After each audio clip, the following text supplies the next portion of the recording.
એચઓડીએ આ બકરો અમને સ્ટડી માટે આપેલો. એક તો આપણે 10 જણા છીએ અને બકરો એક જ. અહીંયા તો ચાકુ મૂકવાની પણ જગ્યા નથી. અમને તો આ બકરો દેખાતો પણ નથી, ડોક્ટર. Excuse me, hello. આવતીકાલે મારે એક સર્જરી કરવાની છે. આ કોલેજની એક સિસ્ટમ છે અને મને આ બકરાની ખરેખર બહુ જરૂર છે. એચઓડીએ કહ્યું છે. ગમે તે હોય, અમે નહીં આપી શકીએ. આ ફર્સ્ટ યર સ્ટુડન્ટ્સ માટે છે, એટલે please leave us and come back later. આપણે ક્યાં હતા? હા, અહીંયા. ડોક્ટર, હજી ગયા નથી તમે?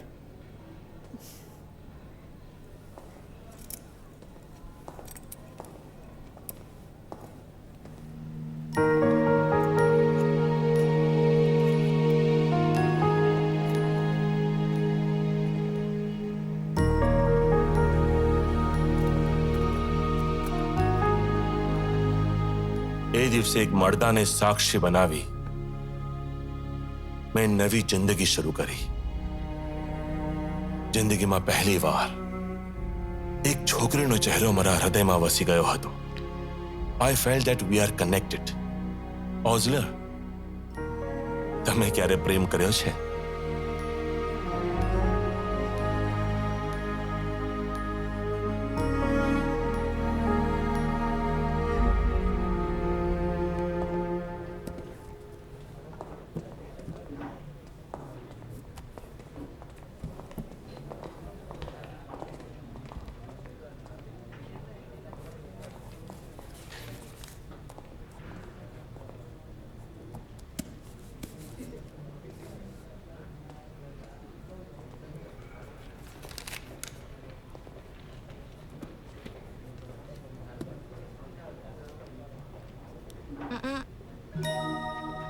કહી ન શકી, બોલી ન શકી, ચૂપ રહીને બોલી શું ગઈ?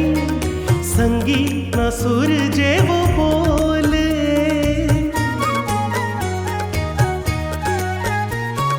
સ્વર્ગનું દ્વાર બંધ હતું પણ ચૂપ રહીને ખોલી નાખ્યું એ સંગીતના સુર જેવો બોલ. મન વીણા છે જેમાં છુપાય સંગીત રે.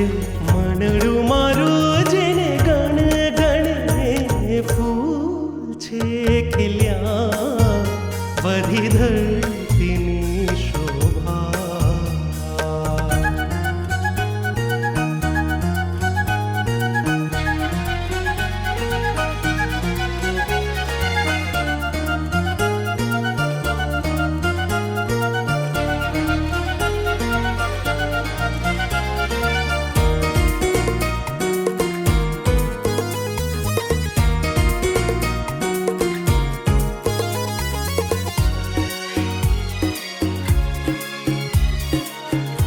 રોમિયો છોકરીને બાઇક પર ફેરવી રહ્યો છે.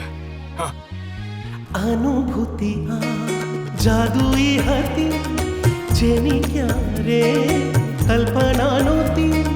પ્રેમનો આ સંદેશ બોલતું આજ બોલતું શાંત મન ખુશ મારું મન. મન મારું હિંડોળે ડોલે ફૂલ છે ખીલ્યા વધી ધરતીની શોભા.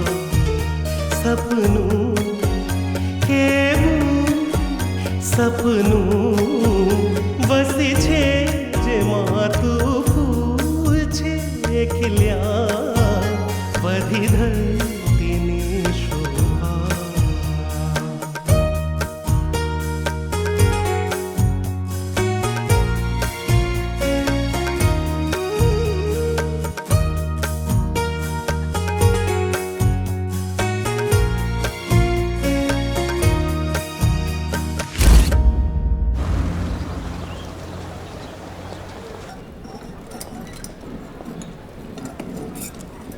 જ્યારે એને બરાબર ખબર છે કે હું એને પસંદ કરું છું, પ્રેમ કરું છું અને મારા પ્રેમની કોઈ વેલ્યુ નથી એને. પ્યારમાં કાનૂન થોડી હોય શિવા. કોઈ કોઈને બી સાથે પ્યાર કરી શકે છે. તું એક પીજી સ્ટુડન્ટ છે, તું આ વાતનું મિનિમમ સ્ટેન્ડર્ડ તો રાખ. હા, સાચું કહ્યું. હું તો અહીંયા જાસો આપીને આવ્યો છું ને. કાંઈ પણ બોલે છે. સેવી, ત્યાં કોઈ સ્ટાફ નથી. એમરજન્સી હર્નિયાના પેશન્ટની સર્જરી છે. પેશન્ટના ડોમિનલ પાર્ટને સેવ કરવાનો છે. Please come to the prep room. ચલ જા. નીચેની સાફ સુફી કર. મેજર સર્જરી માટે એને બોલાવે છે અને સાફ સફાઈ કરવાની હોય તો આપણને બોલાવે છે. ગમે તેવો ઊંડો ઘા હોય પણ ટાંકા લઈને એને સાજો કરતા મને સારી રીતે આવડે છે. સર અમે સ્વિચ લગાવતા જોયું છે. હવે કહેવું જરૂરી છે કે અરે ભાઈ, અમુક લોકોમાં સર્જિકલ સ્કિલ થોડી ઓછી હોય છે. રાયનો પહાડ નહીં બનાવ ને. મારી વાત સાચી છે ને? હા તો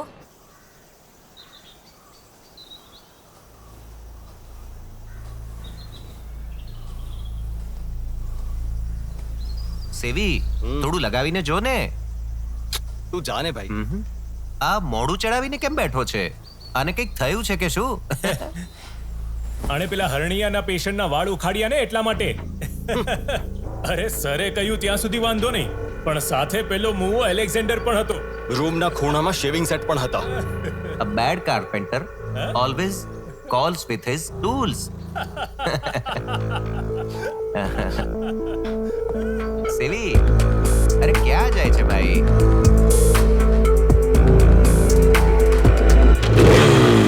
Alexander, tomorrow is the Whipple surgery. So you go and arrange Yes. for the lodge instructor. Okay, Okay?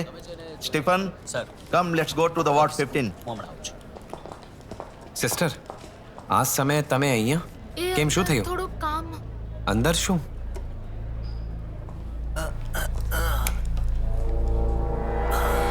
સલવા,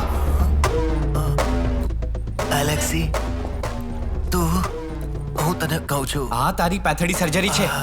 મારી વાત હું સાંભળ. તારી ફરિયાદ કરીશ. એવું નહીં કરતો યાર, મારી જિંદગી બરબાદ થઈ જશે. મને છોડ. ગુસ્સો આવે છે તને? તું એક ડોક્ટર થઈને મને માફ કરી દે દોસ્ત. સેલ્વરાજ, તું એક પીજી એનેસ્થેસિયા સ્ટુડન્ટ છે અને more than that you are a doctor. How can you justify yourself? I am dismissing you from this college. માન્યું કે એણે ભૂલ કરી છે, પણ એને ડિસમિસ નહોતો કરવો જોઈતો.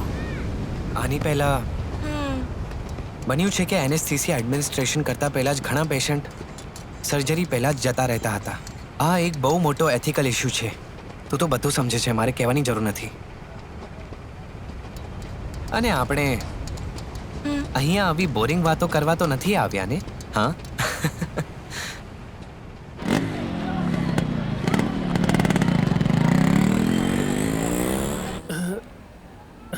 હા, થોડુંક અંદર કર. હવે દુખે છે? હા, થોડુંક.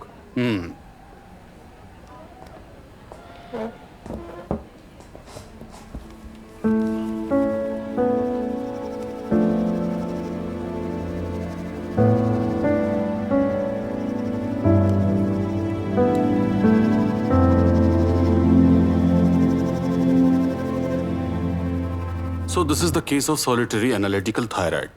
નેક્સ્ટ ઓટીમાં જ સર્જરી પોસ્ટ કરી દઈશું. ડરો નહીં, બસ ઇંગ્લિશમાં થોડું વધારે પડતું સમજાવી દીધું. એક નાનકડી સર્જરી કરવાની છે. Alexander, you will assist in this. સાથે બીજો એક ડોક્ટર પણ બોલાવી લે. સેવીને બોલાવી લઈ છું. આમને વાર્ડમાં એડમિટ કરી દો. ઠીક છે ડોક્ટર.